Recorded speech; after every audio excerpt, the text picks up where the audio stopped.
de la sécurité, donc Adrian Porter et Flore Soren.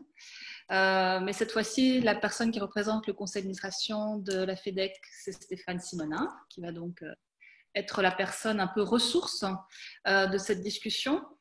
Je présente aussi Lorenzo, qui dans l'équipe de la FEDEC travaille sur des projets européens, mais qui là, en l'occurrence, sera le modérateur de notre discussion. Il sera attentif à ce que chacun puisse prendre la parole et aussi à ce qu'on ne dépasse pas trop le temps qui est prévu. Donc, on a prévu 90 minutes, donc 1h30 pour faire le tour dans les grandes lignes de la question de la réouverture, mais vraiment spécifiquement sur la réouverture. L'idée, l'esprit, c'est vraiment un échange informel pour que chacun puisse vraiment parler de ses doutes, de ses questions, peut-être des choses qu'il a mis en place qui ont bien réussi ou pas. Donc, un format informel. Donc, ne soyez pas frustrés si on n'arrive pas à des choses très concrètes, à des décisions. On n'est pas là pour faire une liste universelle, évidemment, car chaque situation est très différente l'une de l'autre. Par contre, si jamais vous trouvez qu'il y a des sujets qui méritent d'être approfondis, on organisera d'autres réunions plus spécifiques sur des sujets que vous aurez, vous, décidé. Donc, voilà. Je pense que c'est à peu près ça, le cadre. Lorenzo, tu veux donner les règles avant de donner la parole à Stéphane? Oui, merci Isabelle. Comme Isabelle l'a dit, je vais m'occuper surtout de veiller au respect du temps et du tour de parole. Et pour faire ça, on a vraiment de très petites règles. La première, c'est d'étendre toujours le microphone lorsque vous n'êtes pas en train de parler. La deuxième, c'est, je vous rappelle que la réunion est enregistrée. Et donc, ça, on le fait pour vous donner la possibilité de la partager avec vos collègues une fois qu'elle est terminée. Je vous propose d'essayer d'utiliser les outils de Zoom. Par exemple, il y a la possibilité de lever la main à travers Zoom. Donc, je vous propose d'essayer de prendre la parole à travers de ça. Si on n'y arrive pas, de toute façon, je serai toujours attentive pour vous donner la parole si vous levez vos mains de façon physique. OK? Et bon, je vous invite à taper votre nom et l'école que vous représentez. Je pense que déjà tout le monde l'a fait. Et si jamais, pendant l'appel, vous avez des problèmes techniques, vous avez mon email et mon WhatsApp. Je vous l'ai envoyé par mail.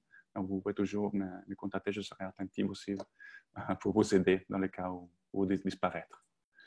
Et bon, je laisse la parole à Stéphane pour nous introduire. Merci Lorenzo. Donc, contrairement à ce qu'on s'était dit, comme on n'est pas très nombreux, on va peut-être quand même faire un petit tour de table, si je puis dire, pour que chacun se présente et dise très rapidement la situation de l'école. Est-ce qu'il y a déjà eu des élèves qui sont revenus ou pas, et s'il y a des problèmes particuliers que rencontre l'école en ce moment, de faire un petit point sur la situation, mais pas trop long parce qu'on aura l'occasion, à travers la question de la réouverture, etc., de parler des spécificités de chaque école, de la situation de chacun, mais une petite présentation rapide. On commence par le Samovar. Oui. Alors, Élie, j'introduis et puis tu pourras développer sur ta partie à toi.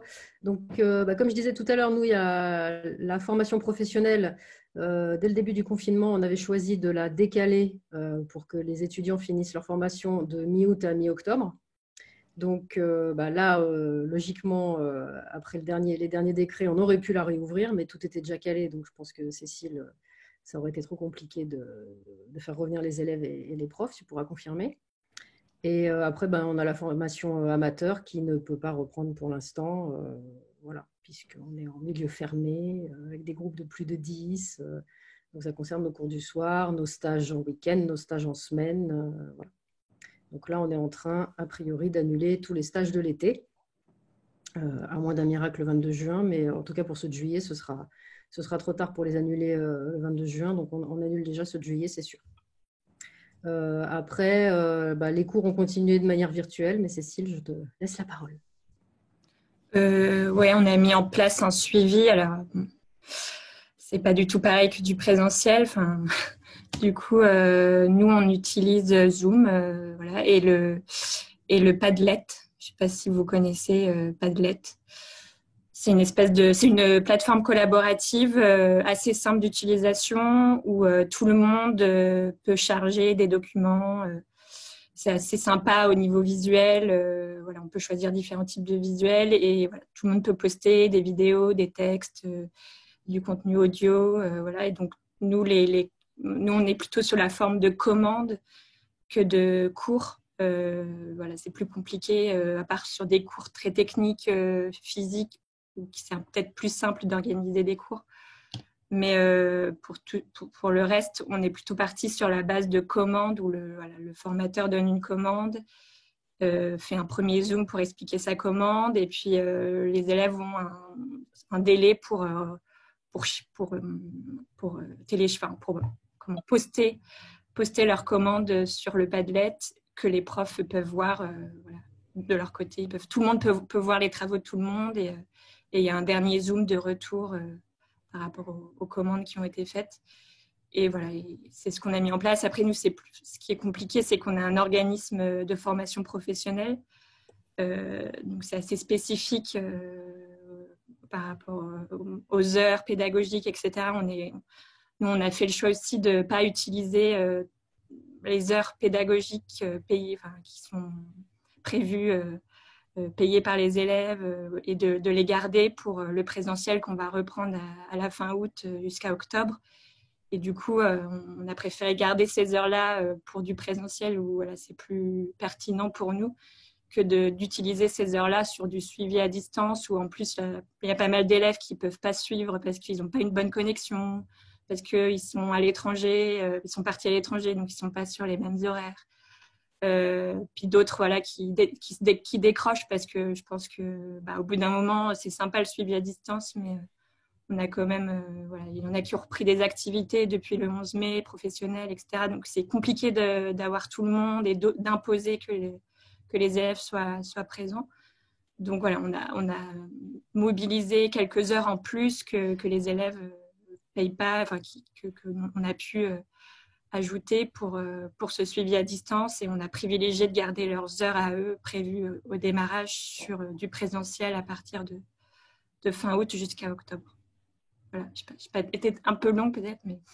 Non, juste pour finir, le fait de décaler jusqu'à fin octobre, c'était aussi en se disant qu'on aurait peut-être une chance que nos élèves présentent leur cabaret avec du public. Voilà. Parce que si on avait repris là et présenté en juillet, c'était sûr que non. Donc peut-être qu'en octobre, il y aura un peu plus de 10 personnes. Ah, ok. Merci Cécile, merci Elisabeth. J'en profite pour donner la bienvenue à Adeline, qui est un peu remerciée. Et il y a une nouvelle personne qui est arrivée, mais on ne la voit pas. Et le nom qu'on a, c'est Boubou. Donc, on invite Boubou et Adeline à changer leur nom et mettre le nom de leur école dans leur account. Et en même temps, je vous informe, je viens de mettre le lien à Padlet sur la chat commune. Donc, si jamais vous avez envie de regarder, c'est une plateforme assez intéressante. D'accord. Et on continue. L'info, c'est donc Bubu, c'est Dominique des Artis-Cirques en Suisse. D'accord. Qui veut se présenter? Raphaël? Tu nous entends? Bonjour à tous. Et donc, moi, je m'appelle Raphaël. Je travaille au lycée de cirque de Stockholm. Donc, un peu le même principe que Châtellerault. Nous, nos locaux sont fermés depuis le 13 mars, je crois. Donc, les élèves n'ont pas accès aux locaux. Mais on a l'obligation de donner les cours par distance. Donc, on a changé les programmes et on a travaillé par distance depuis ce moment-là. Nos élèves de troisième année, ceux qui vont donc sortir du lycée, eux, ils ont eu le droit de revenir partiellement utiliser les locaux, mais c'était très restreint. Ils avaient le droit d'être 3 en même temps dans le local. Ils avaient obligé d'avoir des distances les uns entre les autres. Mais comme pour vous, beaucoup d'élèves sont rentrés dans leur propre pays. Donc, tout le monde n'a pas eu accès à ça.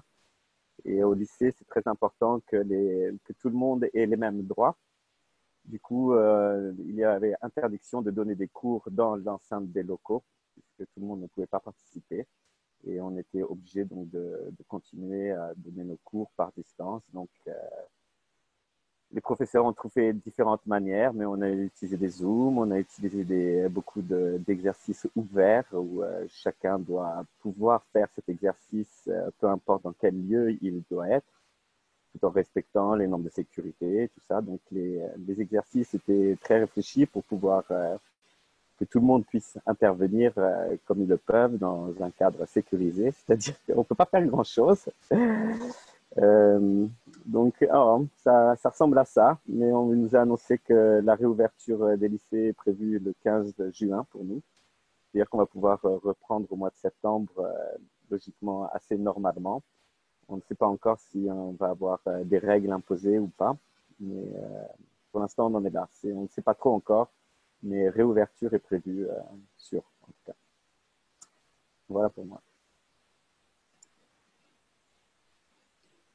Merci. Du coup, peut-être Mathieu, si tu... Mathieu? Bonjour à tous. Restons dans les lycées.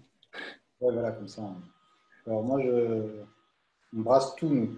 À la fois la pratique amateur comme les autres, où ça s'est arrêté le 16 juin et ça s'est arrêté. 16 mars 16 mars, pardon. Ouais, j'ai du mal, pardon.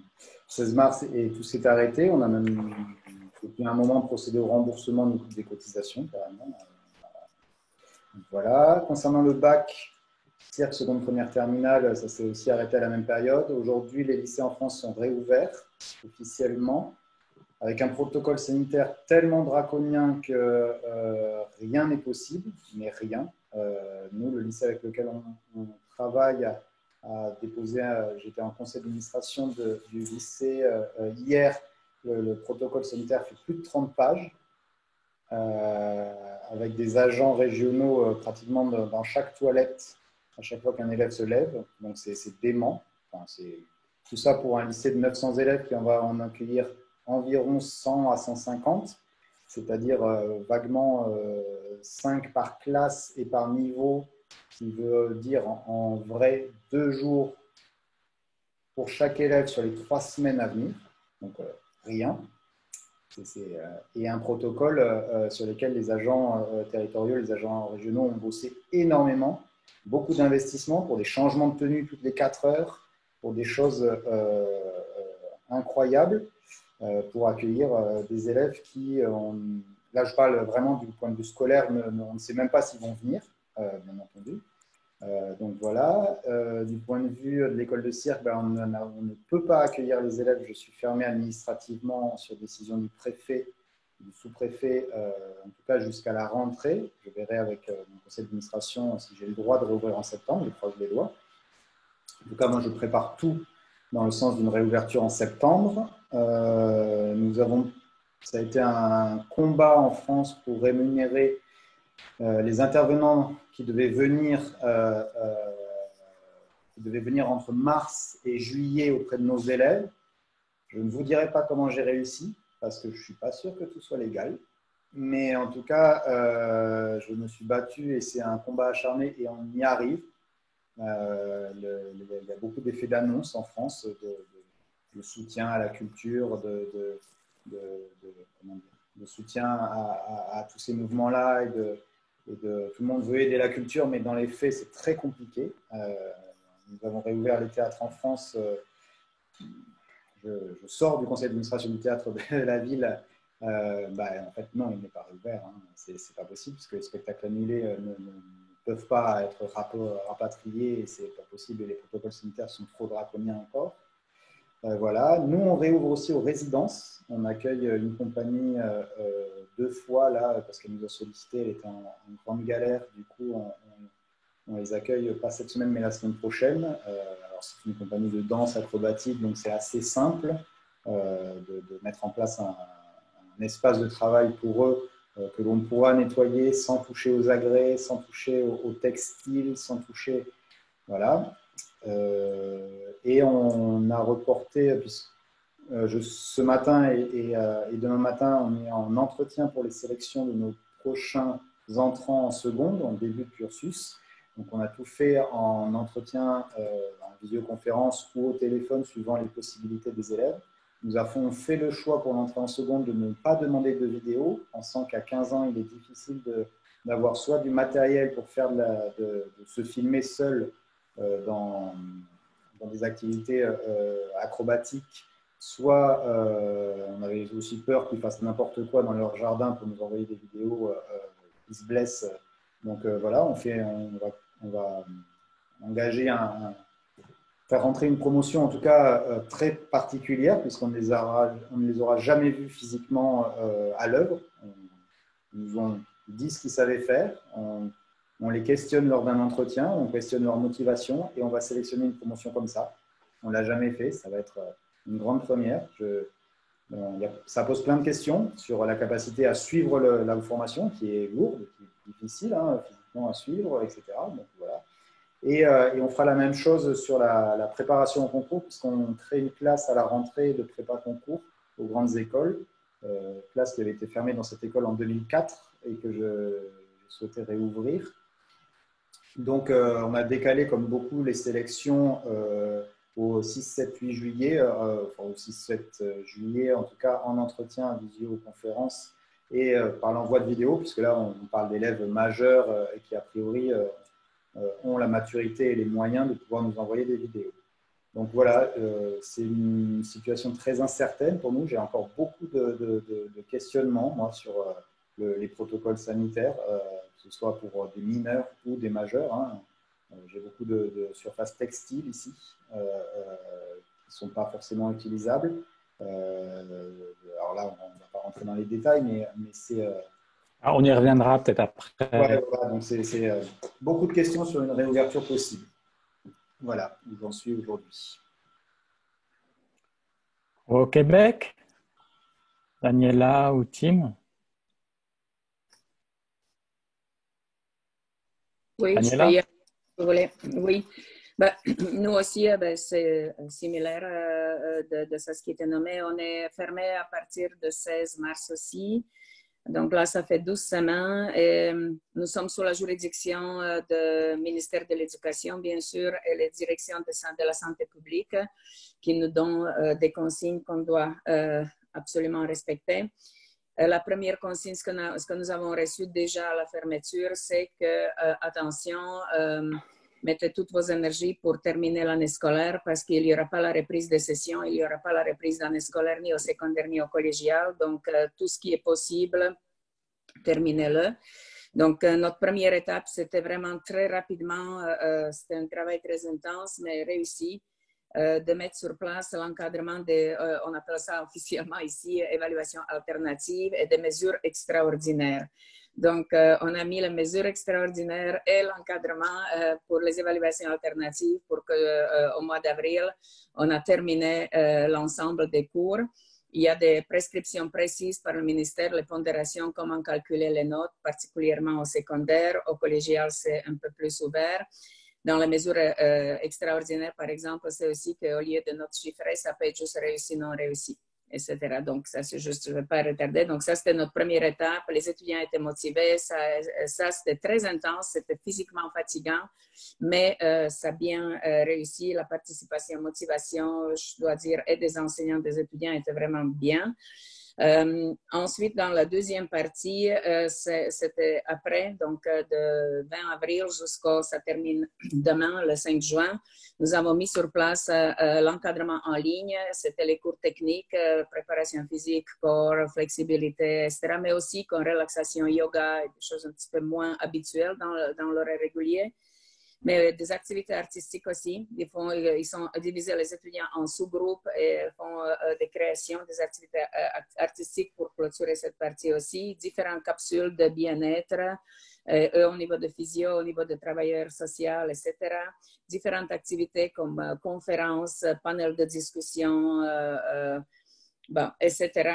Dans ce sens. Là, parlant des étudiants, au début, super, ça fonctionnait parce que l'horaire était très bien fait. C'est de 9h à 4h, les cours étaient offerts, mais ils pouvaient aller à la carte. Ils pouvaient choisir dans quel cours ils veulent, selon leurs horaires personnels, et ça fonctionnait vraiment bien.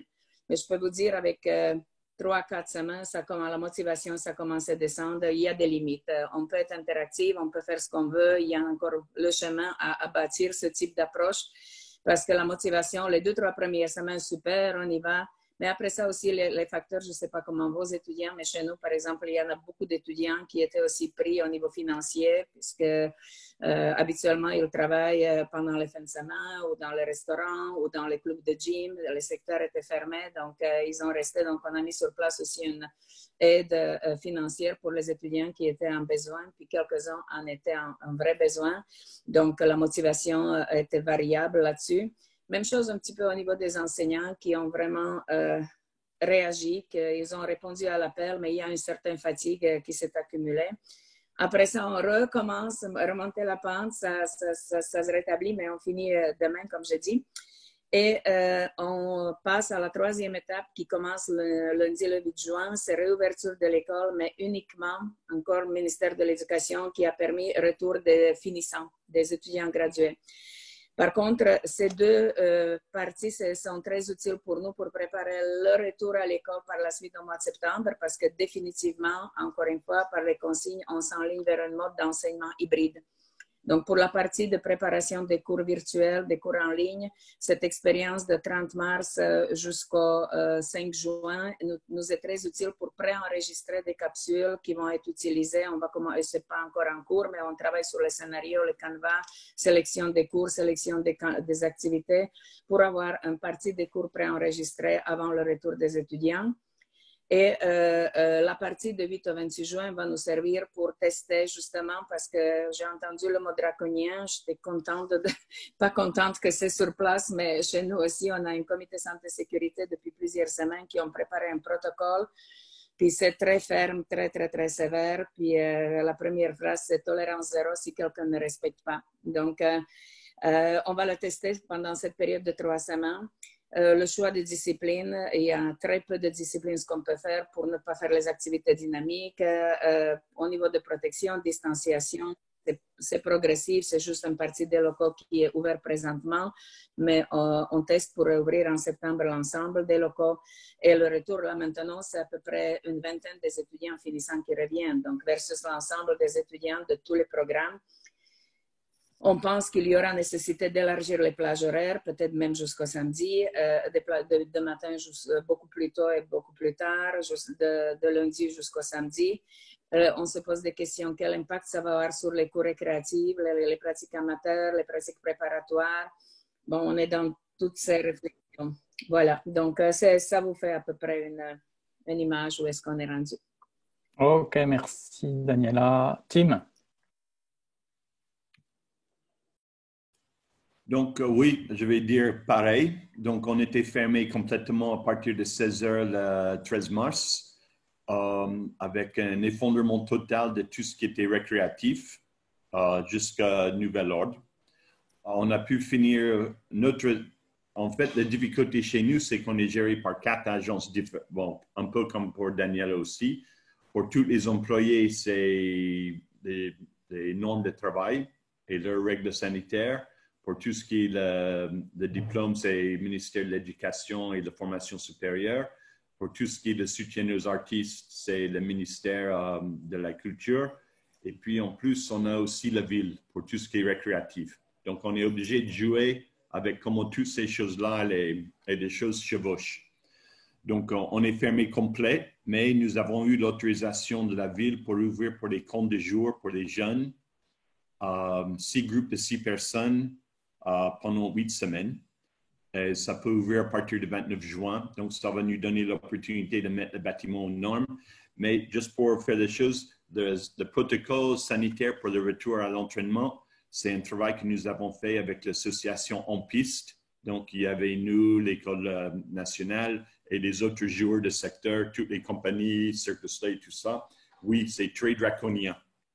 Donc, c'est très difficile. La même chose, les journées vont s'allonger et tout. Mais pour le moment, autre que le 29 juin, on n'a aucune autorisation de s'ouvrir pour personne avant la rentrée. Donc, ça, pour nous, pour l'organisation, c'est très difficile, surtout récréative, c'est la grande partie de l'été. Là, on est en train de regarder une perte de revenus d'envergure $1,2 million. Donc, c'est comment on va voir pour ça, je ne sais pas. Voilà. Ok. Merci, Tim. Les nacres, Léa, toujours aussi synthétique. Très bien. Et ben nous, on est fermé aussi depuis le 13 mars au soir. On va pas reprendre sur la formation professionnelle jusqu'à la rentrée de septembre pour se laisser le temps d'être vraiment au clair sur les conditions de reprise, le protocole, etc.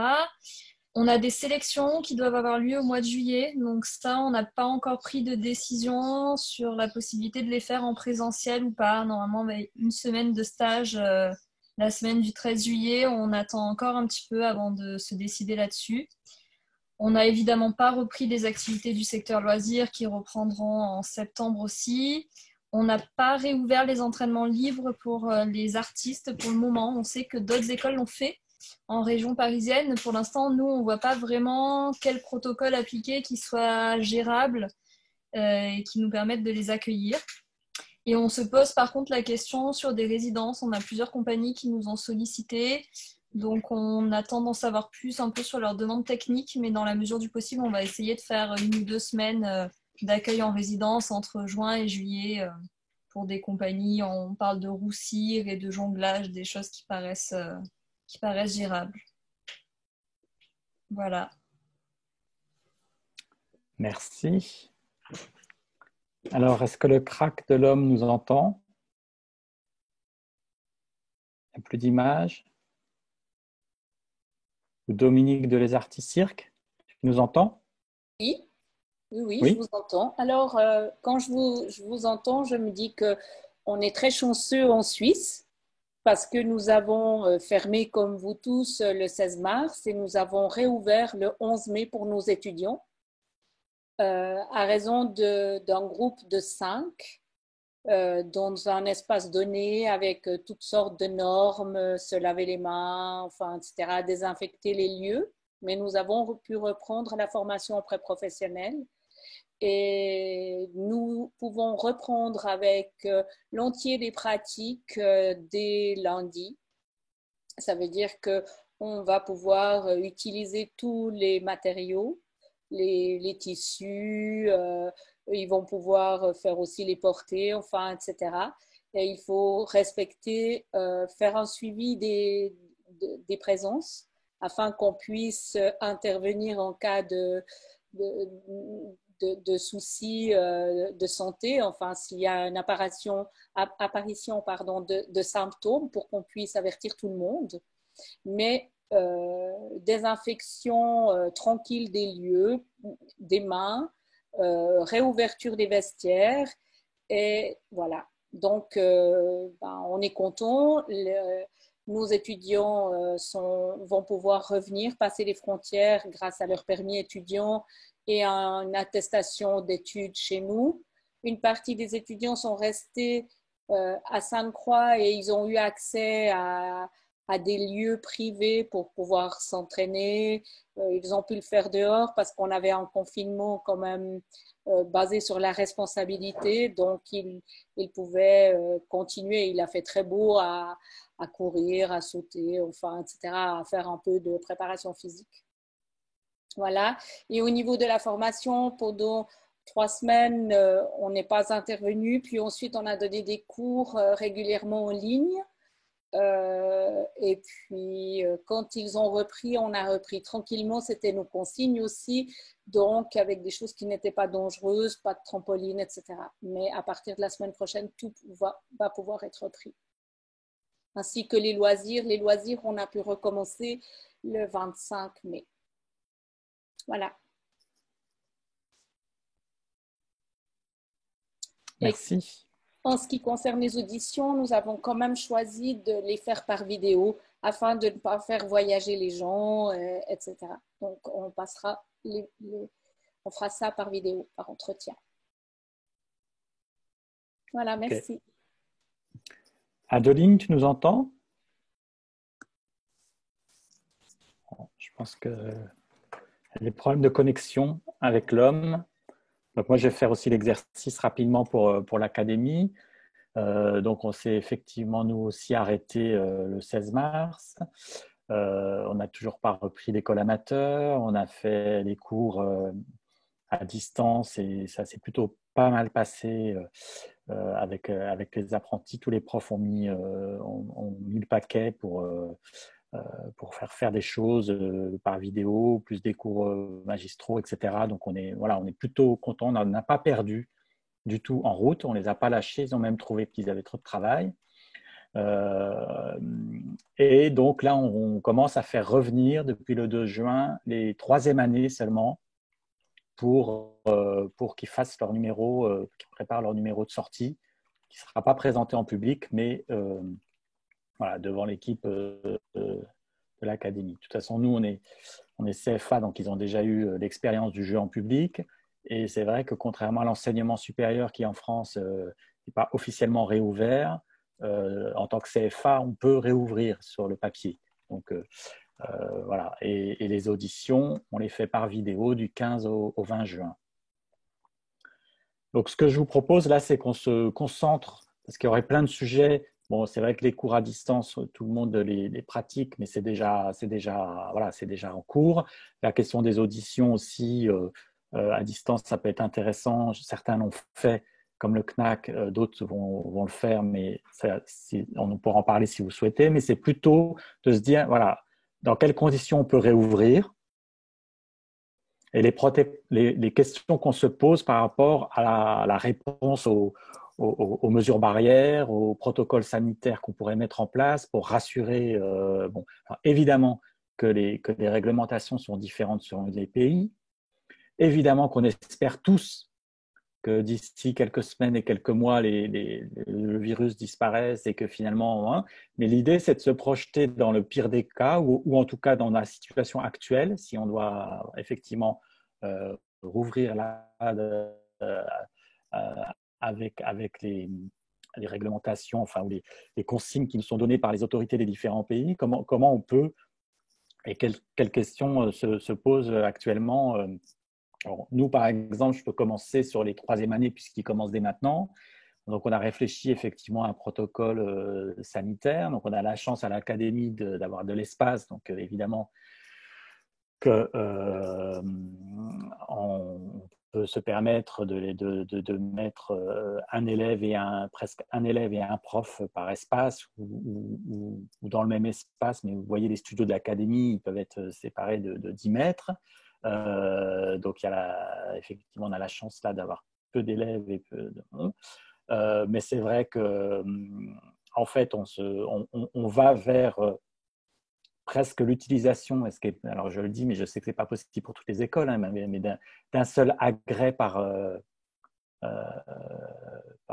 élève, c'est-à-dire que, par exemple, on a même acquis un peu de matériel là, je pense aux machinistes, avec 2 machinistes, ils ont chacun leur machinois, leur matériel à eux, et on a même acheté un tapis de plus pour que les tapis soient aussi individualisés. Donc, c'est vrai que c'est dit comme ça paraît difficile pour toutes les écoles d'avoir un agrès pour chaque élève, mais ça peut être une solution simple et claire pour dire qu'il n'y a pas de risque puisque l'agrès est lié à l'élève.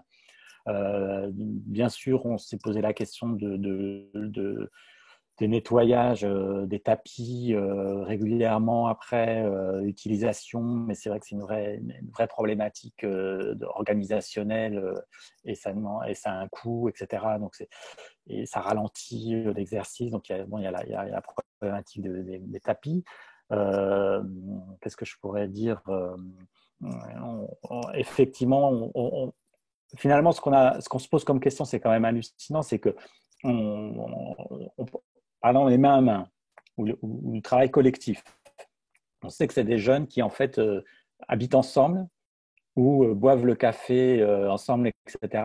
Et nous, on nous imposerait à l'école de mettre en place des gestes ou des distanciations, alors je ne vais pas dire qu'ils dorment dans le même lit, mais presque.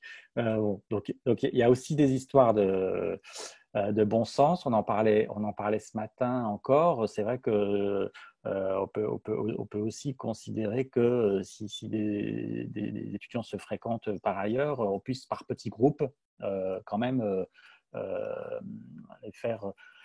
Bon, voilà. Alors évidemment, ça va de soi. Les masques à disposition, les gels hydroalcooliques. On s'est même procuré des visières. Enfin bon, faire de l'accord de lisse avec une visière, c'est un petit peu difficile. Bon, donc c'est un petit peu là l'idée que chacun intervienne. Alors apparemment, c'est peut-être en Suisse que les choses sont le plus avancées sur les protocoles sanitaires qui ont pu être mis en place effectivement au moment de la reprise. Les questions qu'on se pose, comment on peut effectivement convaincre aussi, malgré que parfois des demandes ou des consignes qui sont presque aberrantes ou contradictoires, voilà, nos partenaires. C'est cet échange-là qu'on aimerait avoir aujourd'hui, parce que je pense que tout le monde voilà, se pose un peu ces questions-là, malgré des situations par pays qui sont assez différentes. Mais je ne sais pas si certains ont déjà écrit des protocoles sanitaires. Je me peux intervenir parce que Tim a levé sa main. Donc, je pense qu'il aimerait bien intervenir. Vas-y, Tim. Oui, justement, comme j'ai dit avec Ampiste et les différents joueurs ici dans la province de Québec, nous avons écrit notre protocole Retour au studio qui est déposé au département de santé publique. C'est validé? Pas encore, on n'a pas reçu le retour encore. Mais ce que je peux faire pour vous expliquer un peu la complexité, j'ai fait un énorme communiqué parce que j'ai des parents, des étudiants qui se plaignent qu'il n'y a pas de retour au studio et tout ça. Les gens ne comprennent pas que c'est une situation super difficile. Donc, je vais faire envoyer à Isabelle et Lorenzo le communiqué que j'ai fait qui explique bien et aussi qui fait des liens à notre protocole de retour au studio et aussi les différentes règles de sécurité qu'on doit respecter. Nous, on a pris le choix ici qu'il n'y a aucun matériel commun.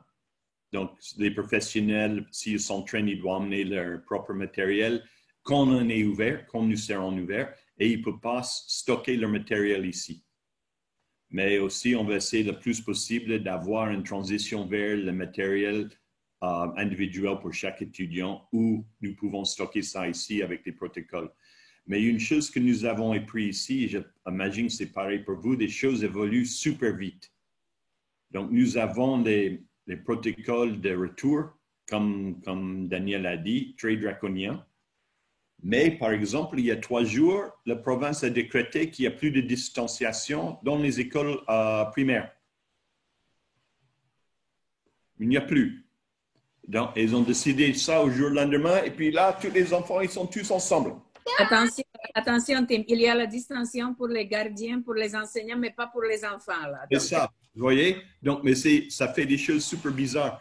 Donc, on a créé ce protocole-là et on vit dans l'incertitude depuis 3 mois déjà. Je pense un autre 6 mois, on peut s'habituer à l'incertitude. Mais nous avons toutes les fédérations sportives qui sont en train de travailler leur propre protocole.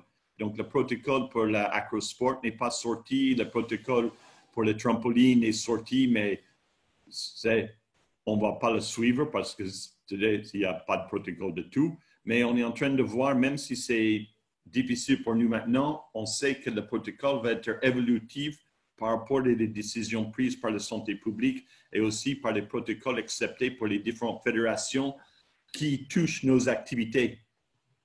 Parce qu'on ne va pas juste rester avec ce qu'on a décidé pour le cirque. S'il y a des trucs pour les acrosports, tu vois, par exemple, les acrosports, on a parlé avec des gens, ils sont en train de dire que la main serait possible s'il y a des masques. Mais on ne sait pas, on va attendre un peu, on ne va pas sauter tout de suite. Mais on a écrit le protocole, on est en train de faire les horaires, on a intégré une période d'une demi-heure entre chaque cours si les étudiants doivent changer de place. Donc, il y a certains cours, donc le prof et les étudiants nettoient avant de partir et puis ça va sécher pendant 20 minutes avant qu'un autre groupe revienne. il y a des autres situations, comme par exemple avec le secondaire. On prévoit que les groupes de secondaire restent dans la même place pendant toute leur présence et c'est un prof qui change, qui ça, pour limiter les choses. Mais il faut inventer plein de choses. Mais comme j'ai dit, tous nos protocoles, même draconiens aujourd'hui, je pense ici, 4 mois, il va avoir un peu de largesse, mais ça va être difficile pendant un bout de temps.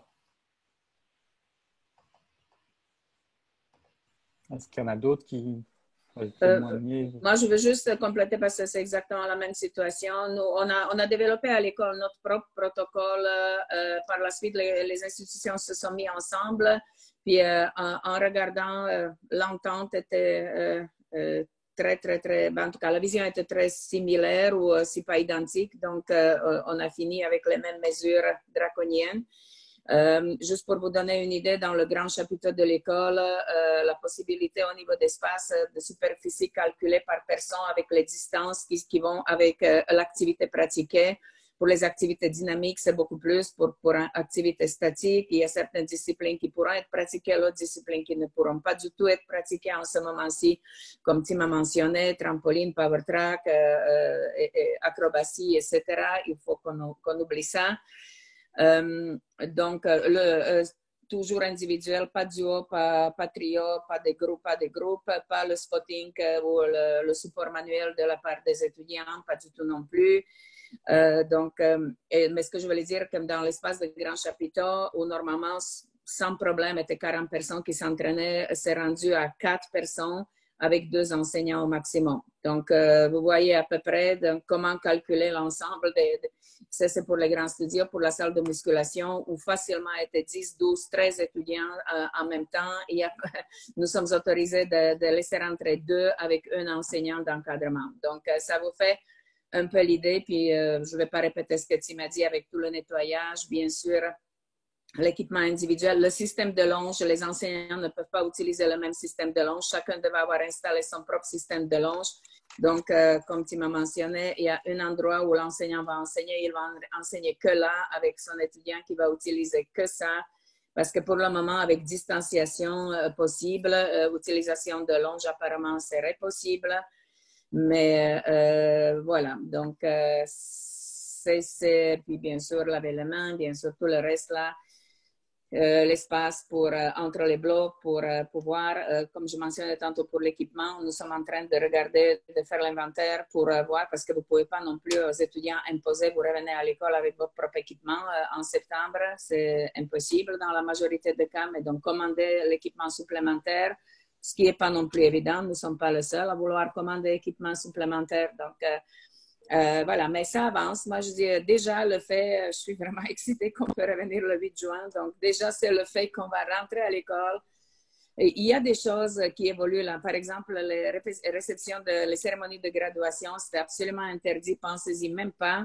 Là, cette semaine, tout d'un coup, le Premier ministre a autorisé les cérémonies de graduation aux primaires, aux secondaires.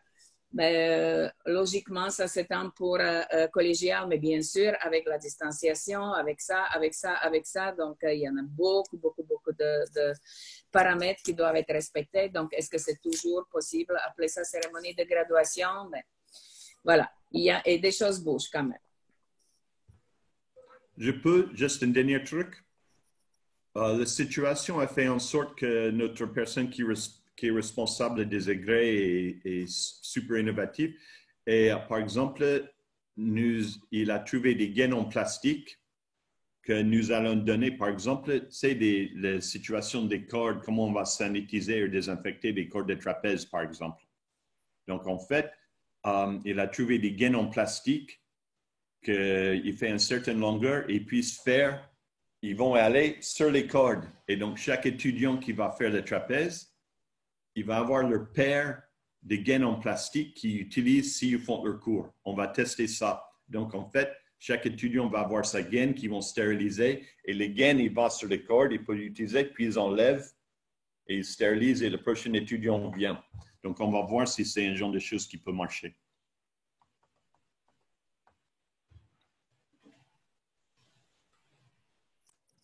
Quelqu'un d'autre?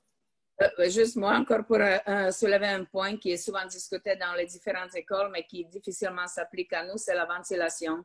Donc, protéger le système de ventilation dans certains locaux, dans les écoles plus petites, avec des locaux plus petits, je sais qu'ils ont commencé à utiliser certains filtres ultraviolets ou etc., certains différents, je ne suis pas spécialiste là-dessus, mais c'est ces choses qui ne sont pas applicables pour les grands espaces comme le chapiteau ou les grands gymnases, etc. Donc, ça, c'est une autre question qui est étudiée présentement parce que les locaux sont liés. Il y en a certains locaux, même 2 étages, qui sont liés sur la même ventilation. Donc, qu'est-ce qui est possible, qu'est-ce qui n'est pas possible? Est-ce qu'il y a un danger là-dessus et comment? Ouais, Elie? Oui, bah nous, on a ce problème. C'est aussi pour ça qu'on a annulé nos stages d'été parce que dans nos locaux, il fait une chaleur improbable. Donc, chaque été, dans nos salles, on a au moins 4 gros ventilateurs pour que les gens puissent travailler. Et bah là, nous, les ventilateurs, c'est interdit. Donc, c'est aussi pour ça que nos stages ont été annulés, pour pas avoir de morts en plus par déshydratation, par exemple. Sinon, Dominique, tu as parlé tout à l'heure de la situation à Les Artistes Cirques. Oui. Mais voilà, est-ce que tu peux être un peu plus précise sur les protocoles? Et puis peut-être que finalement, il y a des questions. Il y a comment dire, des réalités concrètes qui se sont posées, parce qu'on peut tout prévoir et puis en fait essayer d'anticiper toutes les questions sanitaires et puis que finalement ce soit d'autres questions. Vous, ça s'est passé comment la reprise? Alors, la reprise, elle était soumise à 10 mètres carrés par élève et constitution dans un premier temps de groupes de 5 personnes. Mais si la salle était suffisamment grande, on pouvait avoir 2 groupes de personnes, de 5, ou peut-être même 3, mais il fallait différer les arrivées et les départs. Donc, les groupes ne devaient pas se croiser, ils devaient rester dans le même lieu pour s'entraîner, ne pas se croiser dans les escaliers ou les départs, ne pas du tout utiliser les vestiaires. Donc voilà, et nos profs, s'ils souhaitaient parer les élèves, devaient mettre masque et gants. Voilà. Et ça s'est bien passé, ça a été bien respecté, bien compris, bien. Tout à fait. Nos élèves étaient tellement contents de retrouver l'école, voilà, d'être ensemble, qu'ils ont respecté, bien que, comme je ne sais plus qui est-ce qui l'a dit, c'est toi d'ailleurs, ils vivent ensemble. Ils se sont entraînés tout ce temps de Corona ensemble. Et voilà. Mais ils ont joué le jeu parce qu'ils savaient que c'était aussi la clé de la réussite de la réouverture de plus en plus large et souple et que sinon l'établissement risquait des amendes, enfin, etc. Donc, ils ont très, très bien respecté et on a ouvert, comme je l'ai dit, par demi-journée que le matin, mais ils ont accepté très bien. Mais vous n'avez pas eu de visite surprise, d'inspection, de contrôle? Non, on n'a pas eu de visite, mais on a été coaché par notre fédération des écoles de cirque suisse qui a pris appui sur Suisse Olympique et on a fait des protocoles transversaux entre le cirque et le sport. Je pense que ça nous a aidé à avancer et puis pour notre part, quand on a mis en place notre protocole, on a tout de suite contacté notre commune pour leur soumettre notre protocole et leur dire qu'on ouvrait et en fait leur demander d'accepter notre ouverture. Donc ça s'est très bien passé. Ils ont accepté qu'on commence le 11 mai. Voilà. Ah là là. Mais, encore une fois, on a beaucoup de choses à apprendre de la Suisse. Voilà. Bon, alors,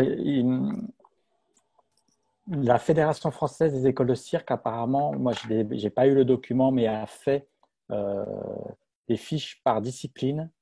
Je ne sais pas si certains ont eu accès à ce travail qui a été fait, qui donne des sortes de consignes de respect des mesures barrières et Quelqu'un a déjà vu ça? Léa, tu les as vus? Oui, alors nous, on les a reçus. Ouais. On avait participé à une réunion de la FEC, un peu sur le même principe d'échange. Et du coup, ils nous avaient envoyé une proposition de protocole de reprise dans les écoles de cirque avec les fiches par activité. Je crois qu'elles sont toujours en train d'être travaillées, qu'elles ne sont pas définitives et que c'est pour ça qu'ils ne les ont pas communiquées pour l'instant. Ça paraissait pas totalement applicable en l'état, c'est-à-dire que par exemple, là j'ai celle sur les activités aériennes sous les yeux. En même temps qu'on parlait de cette fiche-là pendant la réunion de la FEC, on se disait que de toute manière, ce qui était corde de lisse, tissu, on ne savait pas comment le nettoyer. Donc, on n'avait pas résolu la reprise de la pratique là-dedans. Donc, ces fiches ne mentionnent pas ça. Elles sont pour l'instant très, très larges sur le fait de respecter 5 à 10 mètres minimum de distance en fonction de l'activité, d'avoir des tapis individuels et de désinfecter à chaque fois. Voilà, un peu ce qu'on s'est dit là, mais rien de beaucoup plus précis pour l'instant.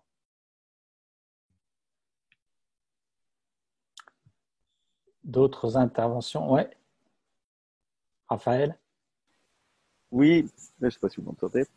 Non, mais pour vous dire que nous, on a pu faire rentrer quelques élèves, donc c'était sans les professeurs par contre. Et nous, c'était obligatoire d'avoir 4 mètres entre chaque personne qui s'entraîne. Donc, c'était restreint le nombre de personnes dans les locaux. Les locaux étaient assez grands. Du coup, on avait peut-être 4 personnes dans une grande salle et 2 personnes dans une autre salle. On peut dire ça comme ça à peu près. Mais interdiction d'utiliser le matériel, tout ce qui est tissu, impossible. Les matelas avec revêtements plastiques, oui, mais avec désinfection. Mais on essaie aussi de privilégier les gens qui habitent ensemble sous le même toit aussi, d'essayer de garder les groupes qui se côtoient de toute façon. Ça, c'était aussi important. Pour nous, c'était important aussi d'éviter les transports en commun pour venir à l'école. Donc, c'était des longues promenades ou c'était le vélo. Il y en a pour qui c'était bien. La préparation physique. Voilà, exactement. Donc, c'était surtout ça. La salle de gym est restée ouverte, mais pareil, avec désinfection à côté de tous les matériels. Les recommandations d'utiliser son propre matériel. On ne peut pas partager le matériel. Et comme les professeurs ne sont pas là, comme on peut pas passer les élèves, on ne peut pas utiliser rien comme autre matériel, finalement. Donc, pour nous, c'est resté très limité dans la possibilité de s'entraîner, finalement. Peu de gens, peu de matériel. J'ai réussi à revenir au niveau de l'audio. Ouais. Oui, alors nous, on a pu reprendre, on a repris là mardi, mais donc pareil, avec un groupe restreint, on a décidé de faire reprendre en présentiel uniquement les classes préparatoires. Donc sur le site, on a à peu près 13 personnes, mais réparties en demi-journée, donc 5 ou 6 le matin, 5 ou 6 l'après-midi. On a nous-mêmes écrit notre protocole en se référant à différents supports qu'on a dû soumettre donc à notre CA puisqu'on est une association, mais qu'on a dû aussi soumettre à la ville parce que les locaux dans lesquels on travaille appartiennent à la ville et surtout l'école est dans un parc urbain qui était encore fermé il y a quelques jours. Donc on devait demander un accès particulier pour faire revenir du monde. Bon voilà, depuis le 2 juin, tout est réouvert. Et de fait d'être dans le parc, on a cet avantage que finalement, là avec les beaux jours, on peut faire pratiquer les élèves en extérieur. Pour tout ce qui on fait essentiellement de la jonglerie, de l'acrobatie, des équilibres et le machinois. Donc là, c'est pareil, au niveau du machinois, on est obligé de donner un machinois à une personne et s'il veut être réutilisé, c'est pas avant, il faut laisser un espace de 12 heures de temps, visiblement. Mais donc voilà, donc l'avantage de pouvoir utiliser les extérieurs, c'est qu'on n'a pas à soulever toutes les toiles de chapiteau et faire des aérations comme ça. Et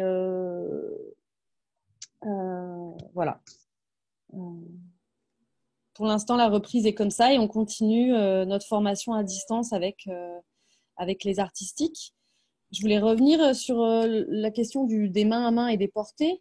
Est-ce que quelqu'un a vu ou lu quelque part qu'il était possible, par exemple, de faire signer effectivement, je ne sais pas, une dérogation ou un papier aux élèves qui habitent dans la même maison et qu'on puisse les faire travailler ensemble, puisqu'en effet, ces couples, pour la plupart, ils vivent déjà ensemble. Et nous, on s'est un peu posé la question, est-ce que ça serait possible justement de leur faire signer une espèce de décharge comme ça sur le fait qu'ils peuvent revenir au moins sur le site et travailler ensemble. Avant de commencer à répondre à la question d'Adeline, je laisserai la parole à Léa. Je pense que vous avez levé la main. J'avais une question sur tout ce qui concernait en dehors de la pratique même du cirque. Pour ceux qui ont repris, ce que vous aviez mis en place sur les espaces de restauration des élèves ou sur les vestiaires, les sanitaires, quel protocole? Nous, on a par exemple une yourte qui sert d'espace pour les étudiants en général avec un frigo, un micro-ondes. Mais du coup, on se questionnait aussi sur... ça nous paraît très compliqué de leur laisser l'accès. En même temps, on est un peu isolés. Donc, s'ils n'ont pas un espace pour manger, se reposer... c'est compliqué de les faire revenir sur des journées entières. Donc, je me demandais un peu comment vous aviez fait de votre côté. Nous, au Crack de l'Homme, les stagiaires ont accès à aucun vestiaire. Donc, il faut qu'ils arrivent déjà en tenue. Il y a pas d'accès, il y a des accès aux sanitaires, mais très restreints. Donc, ils arrivent et puis c'est vraiment s'ils doivent y aller. Mais c'est pareil, il faut se laver les mains avant. Après, les portes sont grandes ouvertes. Et pas les portes des toilettes, je vous rassure, l'entrée des toilettes est grand ouvert. Aucun accès au chapiteau, nous à notre chapiteau repas où il y a frigo, micro-ondes, tout ça. Il n'y a pas d'accès. On a quand même des tables en extérieur de pique-nique, mais qu'on a dû rubaliser en diagonale pour qu'ils puissent s'asseoir, mais loin les uns des autres. Mais bon, là, comme il y a les beaux jours, nous, ils vont dans le parc et puis on a des gros centres commerciaux à côté. Donc, en général, ils vont s'acheter un sandwich. Comme ça, ils n'ont pas ramené de la nourriture. Merci, Tim. Et après, Cécile, et après, Mathieu.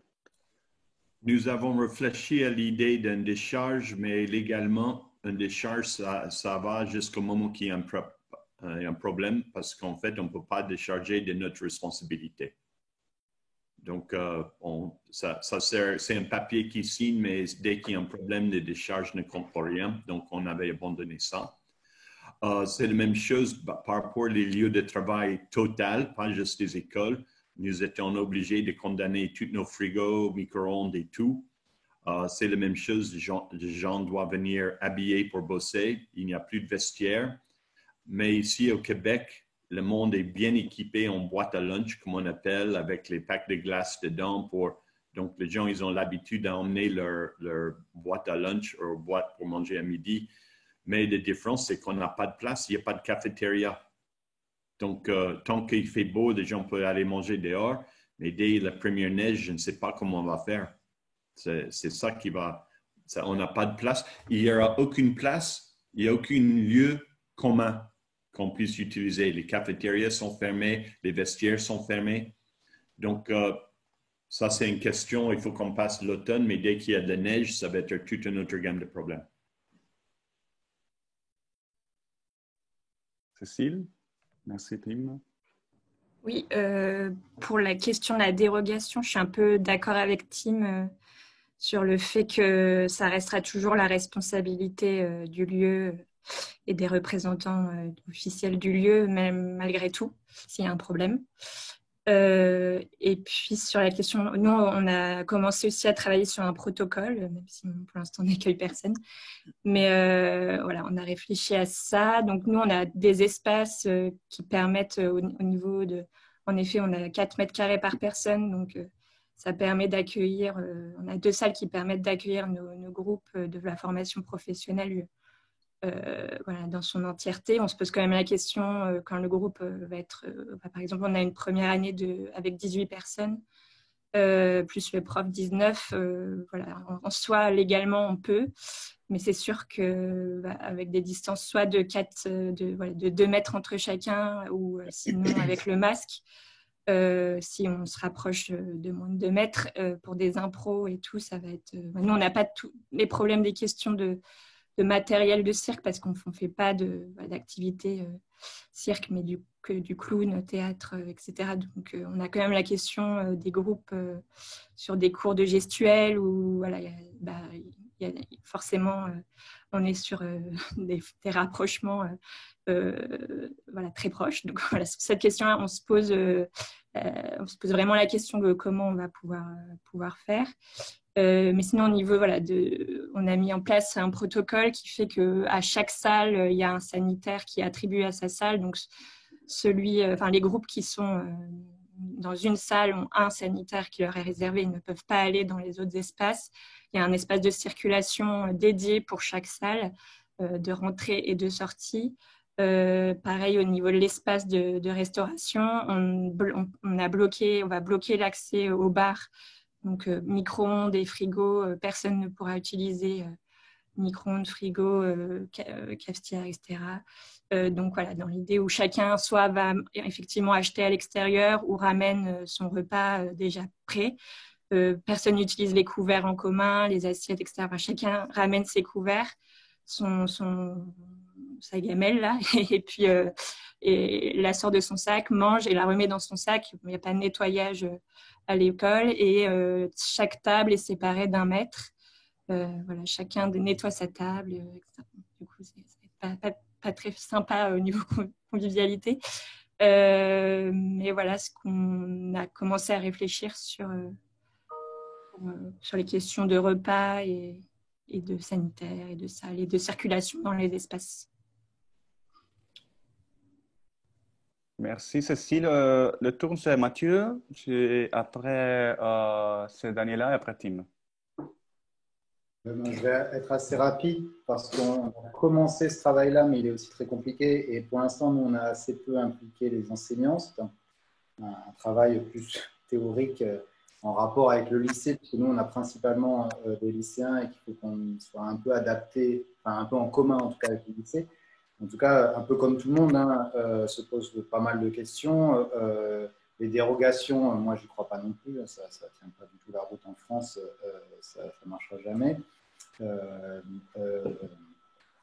On peut imaginer et on espère une rentrée dès septembre avec des pratiques de reprise et un peu comme au Québec ou ailleurs en extérieur principalement, parce que nous, ils courent autour de l'école. On peut faire dans la salle, même si ça nous demande beaucoup d'investissement parce qu'on a une grande surface en moquette, nous, qu'il faut recouvrir absolument, parce que la moquette, je suis dans l'incapacité de la champouiner X fois par jour, voire même tous les jours, tellement le temps de séchage est long. Le climat de Châtellerault n'est pas l'équateur, n'est pas les tropiques, donc ça ne marchera pas.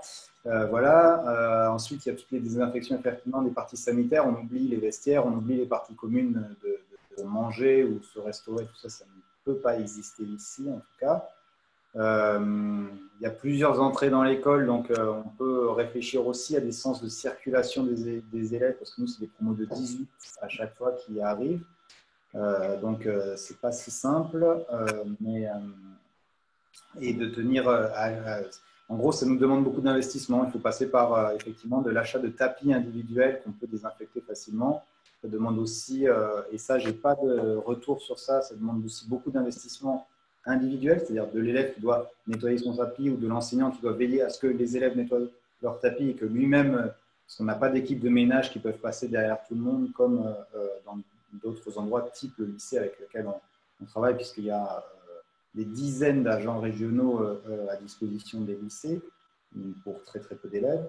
Il y a plein de questions encore qui se posent quand on lit les protocoles en vigueur ici, que sont l'évacuation des poubelles, par exemple.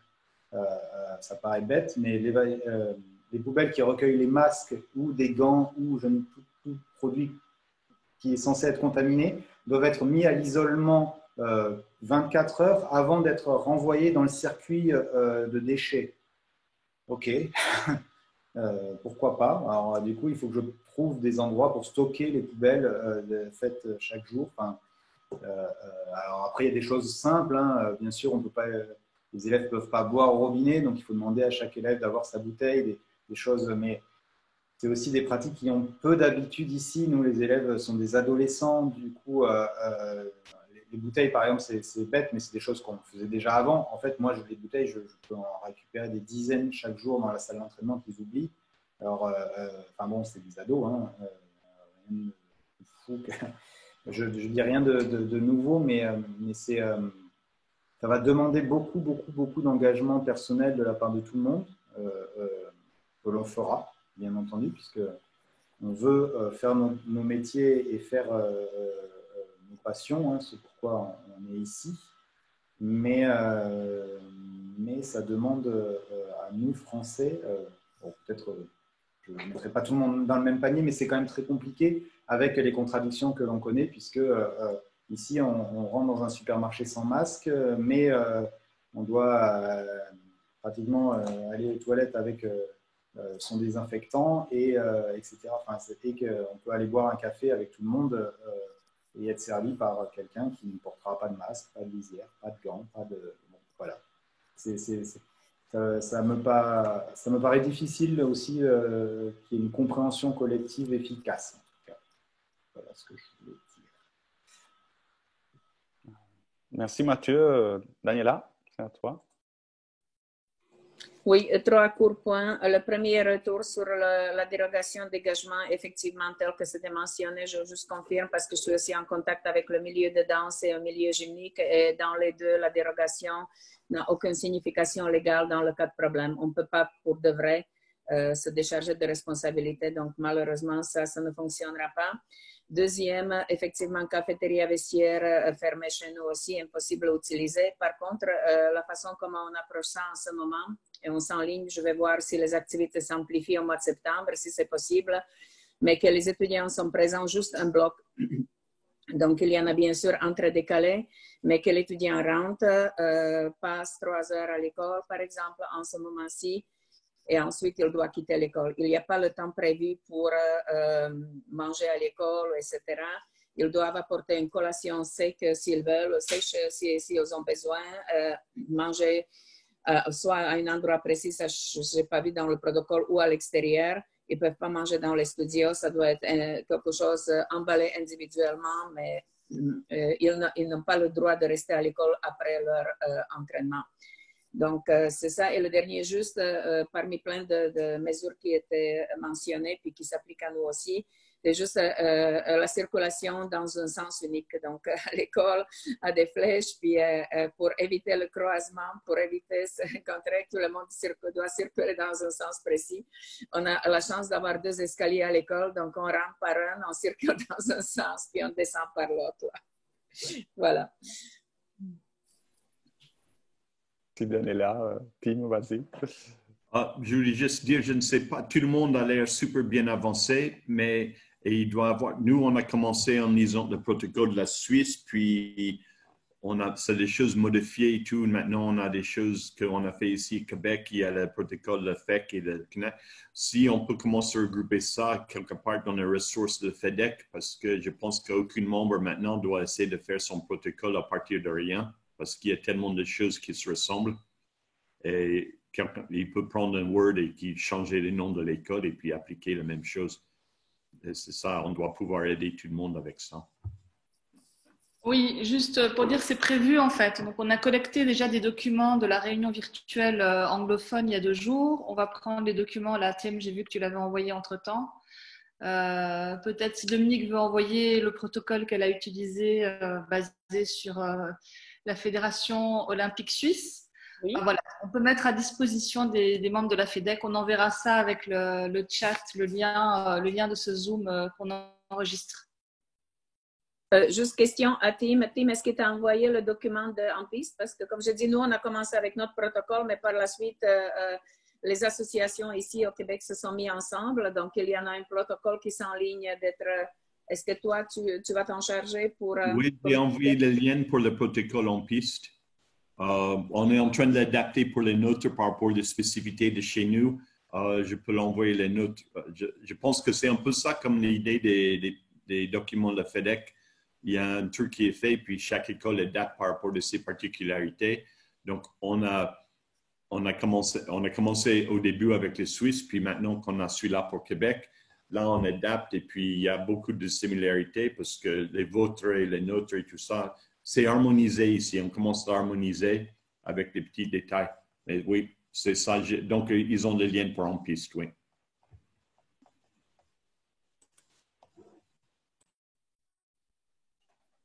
Alors, est-ce que, ça c'est vraiment super si on peut rassembler ces différents protocoles. Et est-ce qu'il y a des sujets plus particuliers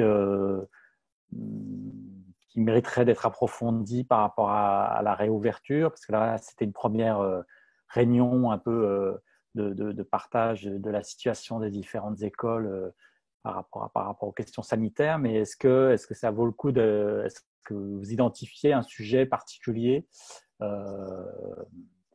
qui, je ne sais pas, ça peut être... On parlait des cours de clown.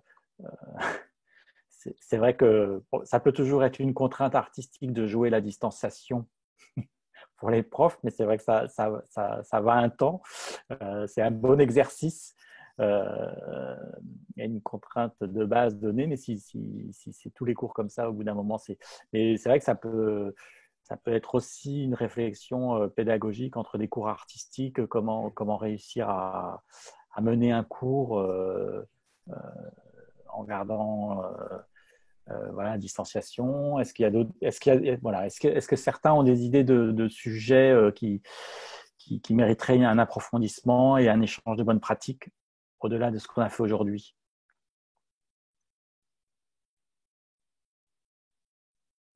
Pas particulièrement. Non, moi je pense juste si on arrive déjà assez collectivement à avoir une parole un peu comme celle-là, c'est-à-dire de partage, mais aussi que l'on peut derrière nous retransmettre à nos équipes, ça paraît assez intéressant parce que quand chacun fait dans son coin, on n'est déjà pas très efficace, on fait comme on peut, hein, bien entendu, mais je vois par exemple, moi pour la prépa, quand j'ai voulu voir, puisqu'on a changé les vidéos, tout ça, bon bref, je ne veux pas relancer un autre débat, mais j'ai voulu voir les autres écoles, comment elles ont fait, qu'est-ce qu'elles ont demandé pour qu'on n'ait pas des demandes trop variées sur ces écoles préparatoires que sont Chambéry, Montpellier, juste en France. Hein, je ne suis pas allé très loin. Hein, déjà là, c'était compliqué.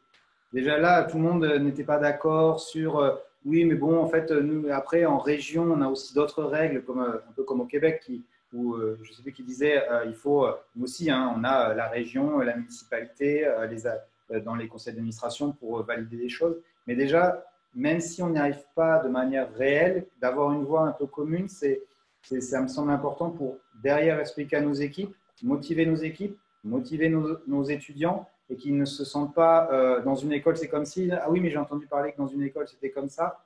Quand il y a un truc un peu commun, même si c'est un grand... je ne dis rien d'exceptionnel hein, à travers ça, mais ça me semble porteur de motivation plus importante pour derrière nous en équipe et avec les élèves et dans nos conseils d'administration divers et variés pour défendre des choses.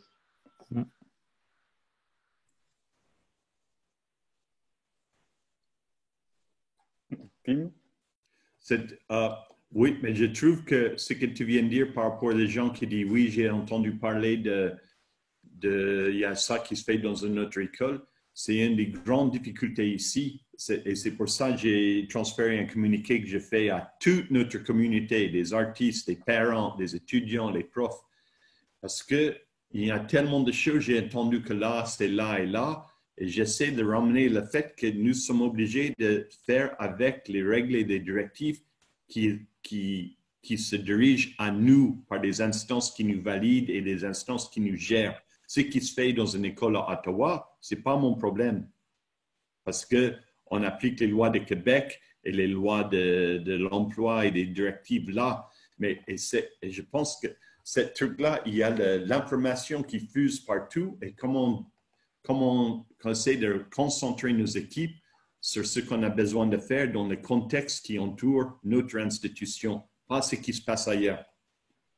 On peut se référer et voir si ça s'applique, mais j'ai énormément de profs qui m'écrivent, qui disent oui, c'est pas possible, ça c'est ça, oh, ça va être disparu ici septembre, vous voyez les gens, blablabla. Mais comme Daniel a dit, aussi par rapport aux les lois et les emplois, les codes de travail, nous avons reçu l'autorisation qu'il y a une personne qui refusent des mesures sanitaires, ils sont virés. Il n'y a même pas trois avertissements comme avant. Dans le cas de refus exprès des mesures sanitaires, il peut être viré sur les champs. Parce que ça doit passer partout à cause des informations. Mais là, c'est à gérer des informations autour et les réactions de tous nos gens qui croient, qui n'ont pas peur, ceux qui ont très peur, et tous les gens au milieu, et les parents qui croient aussi, blablabla, bla, bla, bla, c'est super difficile. Oui, et puis c'est important, effectivement, pour convaincre les parents, l'équipe, les étudiants, etc. Mais derrière ça, c'est évident que la question qui se pose, c'est la responsabilité de l'école avec une grosse incertitude juridique. Mais en France, c'est assez clair quand même que le directeur d'établissement ou l'employeur, au final, peut être considéré comme responsable si, alors évidemment, c'est très difficile à prouver, mais si jamais il y avait une contamination qui serait due à une pratique au sein d'une école, etc. Mais comment dire, cette espèce de protocole qui pourrait s'harmoniser un petit peu, ou qui pourrait, c'est ce qu'on appellerait, nous, en France, des règles de l'art. C'est-à-dire il n'y a pas une réglementation précise sur le cirque par rapport aux mesures de barrières, aux mesures d'hygiène, parce que voilà, ils ne vont pas faire une réglementation par activité. Donc, consigne relativement générale que nous, on adapte pour notre activité. Mais si on peut montrer qu'on a fait les choses comme l'ont fait la plupart des écoles de cirque, qu'il y a une réflexion, qu'il y a un vrai… enfin, voilà, si on devait aller… Bien sûr, ça n'arrivera pas, mais si on devait aller jusque devant un juge pour… voilà, on pourrait… voilà. C'est ce qu'on avait fait au moment du Memento que vous connaissez peut-être sur les agrès de cirque, parce qu'il n'y a pas de réglementation spécifique pour la fabrication des agrès de cirque. Et le Memento qu'on avait rédigé à Hors-les-Murs, qui donne quelques indications sur les différents coefficients de sécurité, etc., pour fabriquer les agrès, finalement, c'est considéré comme des règles de l'art et c'est des choses qui ont une certaine valeur aussi pour se défendre si à un moment, effectivement, on est mis en cause en termes de responsabilité.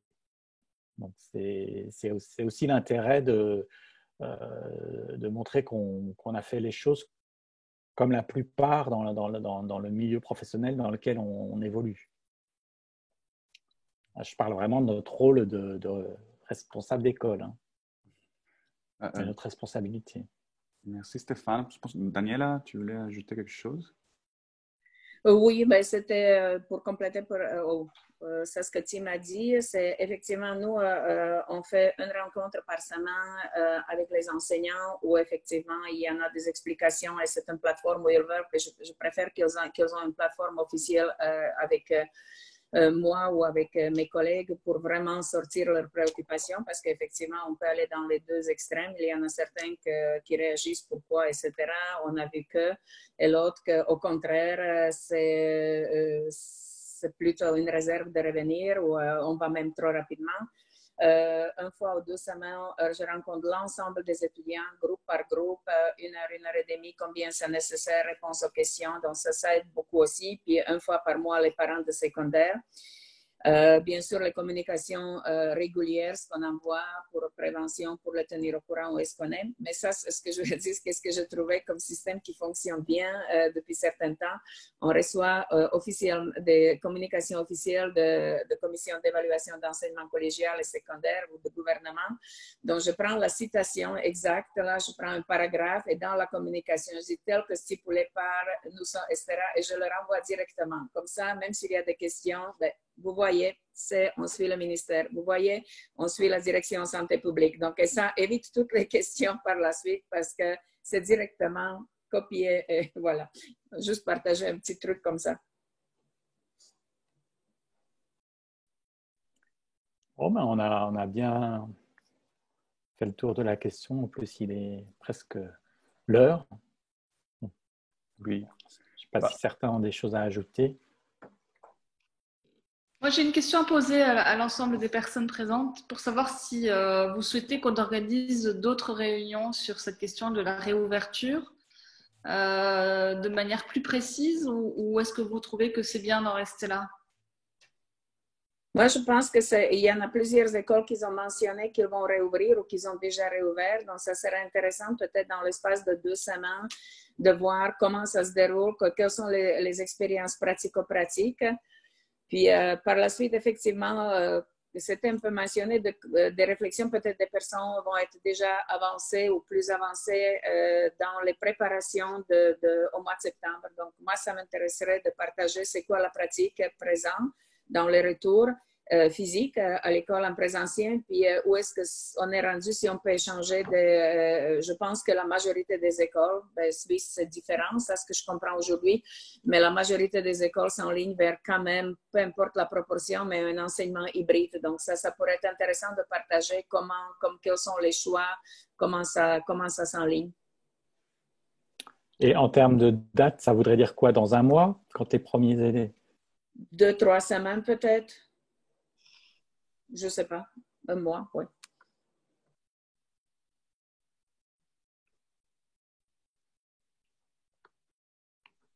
Tout le monde est d'accord? Donc, dans maximum un mois, ça serait plutôt sur la base de l'expérience réelle du retour de certains étudiants dans différentes écoles, que les écoles qui ont expérimenté ça puissent partager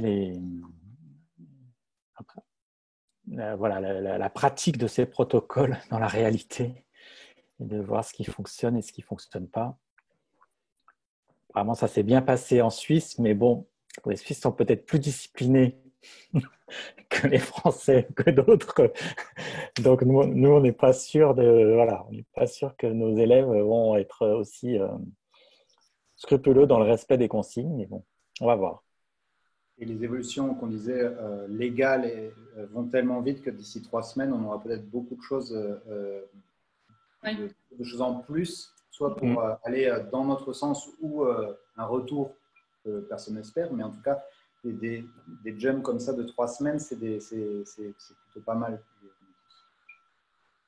Oui, nous, en France, en tout cas, on a un rendez-vous le 22 juin qui est assez important, puisque là, il y a, en tout cas en Île-de-France, on est en zone rouge, enfin, on est passé en orange. Le reste de la France est en vert, mais en tout cas, le 22 juin, il y aura des annonces par rapport à la suite l'été qui vont être faites en fonction de l'évolution de la pandémie en France. Donc, on aura probablement une tendance ou voire des évolutions concrètes de consignes. Ok. J'en profite pour d'avoir participé. On fera peut-être une petite évaluation, on vous enverra peut-être un petit doc pour qu'on ait des infos sur ce que vous avez pensé de ce format et des améliorations possible. Oui. On va aussi vous envoyer. On fait une photo. On fait une photo. On va aussi vous envoyer la semaine prochaine l'enregistration de cette réunion. Ça prend un peu de temps pour le moment à Zoom pour créer la fiche.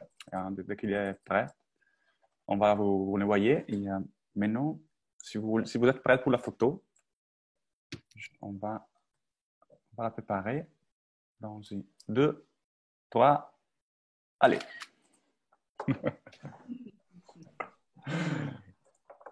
Et donc, merci beaucoup. Merci à tous.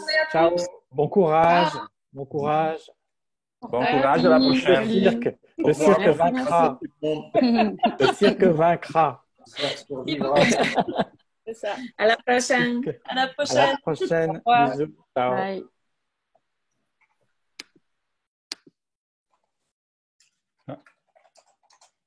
Je suis en train de dire à Stéphane de rester, mais